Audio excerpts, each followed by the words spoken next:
నెల్లూరు కేంద్రంగా ప్రతిపక్షంలో నేటి సీఎం చంద్రబాబు హజ్ యాత్రలకు ₹1,00,000 సబ్సిడీ ప్రకటించారని, ఇచ్చిన మాట ప్రకారం ₹1,00,000 సబ్సిడీగా అందిస్తున్నారని ఏపీ వక్ఫ్ బోర్డు చైర్మన్ అబ్దుల్ అజీజ్ పేర్కొన్నారు.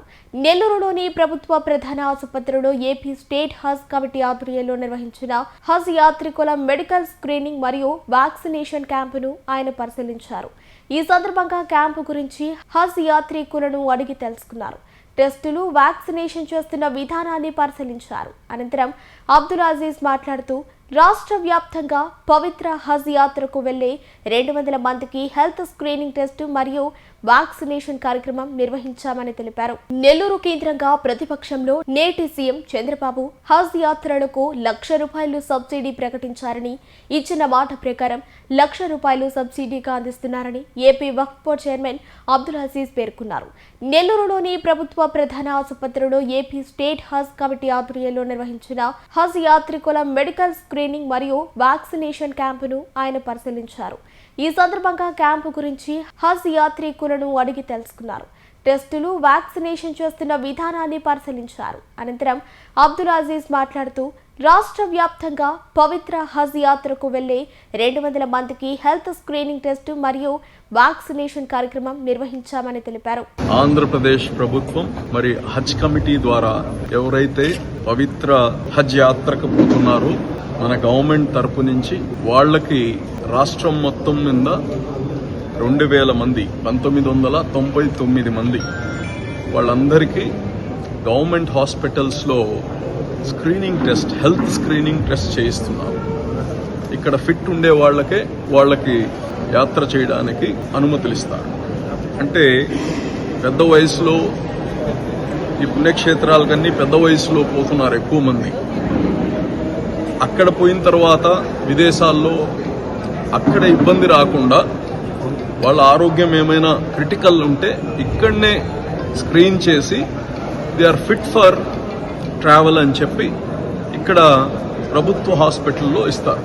గతంలో ప్రభుత్వం వీళ్ళని నిజంగా ఇక్కడ ఏమున్నా ఇక్కడనే స్క్రీన్ చక్కగా చేయండి అని చెప్పి ముఖ్యమంత్రి గారు ఇచ్చిన తర్వాత ఈరోజు BP, sugar, kidney test, liver test, ECG, 2D echo, chest X-ray, pregnancy అటువంటిది ఏమైనా ఉంటే ప్రెగ్నెన్సీ టెస్ట్, ఇవన్నీ చూసి ఏం కానీ బయటకు పోయిన తర్వాత వాళ్ళకి ఇబ్బంది రానటువంటి విధంగా స్క్రీన్ చేసి ఈరోజు పంపిస్తున్నారు. అదేవిధంగా బ్రెయిన్ ఇన్ఫెక్షన్స్ అటువంటివి రాకుండా ఈరోజు మెనింజైటిస్ ఇంజెక్షన్ వేస్తున్నారు. తర్వాత అలాగనే ఇన్ఫ్లుయెన్జా వ్యాక్సిన్, అంటే 65 సంవత్సరాల పైన ఉండే వాళ్ళకి అక్కడ న్యూమోనియా అటువంటి క్లైమేట్ మారిన దానివల్ల రాకుండా ఉండడానికి అటువంటి వ్యాక్సిన్స్ కానీ వేయడం జరుగుతుంది. అదేవిధంగా ఈరోజు మొట్టమొదటిసారిగా విజయవాడ ఇక్కడ కానీ ఎంబార్కేషన్ సెంటర్ మన విజయవాడలో పెట్టడం, ఈసారి సౌదీ ఎయిర్లైన్స్ ఫస్ట్ టైము విజయవాడలో ల్యాండ్ అవబోతుంది. ఇక్కడి నుంచే డైరెక్ట్గా పోయే పరిస్థితిగా. అయితే చాలామంది బయట నుంచి కానీ హైదరాబాద్ నుంచి, అలాగనే బెంగళూరు నుంచి, ముంబై నుంచి ఇలాగా చాలామంది అక్కడి నుంచి పోవడానికి ఏర్పాటు చేసుకున్నారు. అయితే ఇది బహుశా వాళ్ళకి ముందరి నుంచే ప్లాన్ చేసుకున్నారు, లేదంటే సౌదీ ఎయిర్లైన్స్ డైరెక్ట్గా మన విజయవాడ నుంచే ఉన్నారు. అదేవిధంగా గతంలో చంద్రబాబు నాయుడు గారు నెల్లూరు వచ్చినప్పుడు, ఎలక్షన్స్కి ముందు నెల్లూరు వచ్చినప్పుడు ఇక్కడనే నెల్లూరు నుంచే హజ్ యాత్రికులకి ₹1,00,000 సబ్సిడీ ఇవ్వాలి అని చెప్పి ఇక్కడి నుంచే నిర్ణయం తీసుకున్నారు.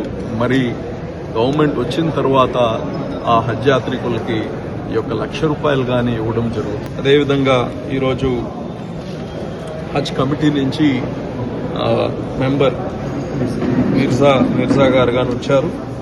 అలాగనే ఇక్కడ గతంలో కానీ ఎక్స్ హజ్ కమిటీ మెంబర్గా మన ఇలియాస్ గారు ఉన్నారు.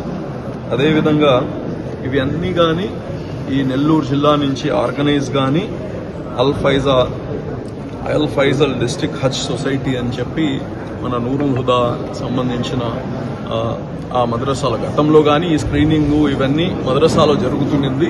ఇప్పుడు మొత్తం ఇక్కడనే మనం టెస్టులు చేయించుకున్నాం కాబట్టి పెద్ద హాస్పిటల్లో ఇక్కడ జీజీహెచ్లో ఏర్పాటు చేయడం జరిగింది. నేను ఈ పవిత్ర యాత్రకి, హజ్ యాత్రకి పోతుండే, రాష్ట్రం నుంచి పోతుండే 2,000 మందికి, మరి అదేవిధంగా ప్రైవేట్ టూర్స్ నుంచి పోయే ప్రతి ఒక్కరికి కానీ శుభాకాంక్షలు తెలియచేస్తున్నా. అందరూ ఈ రాష్ట్రం కోసం, మన ప్రజల కోసం మీరందరూ అల్లా దగ్గర దుఆ చేయాలి.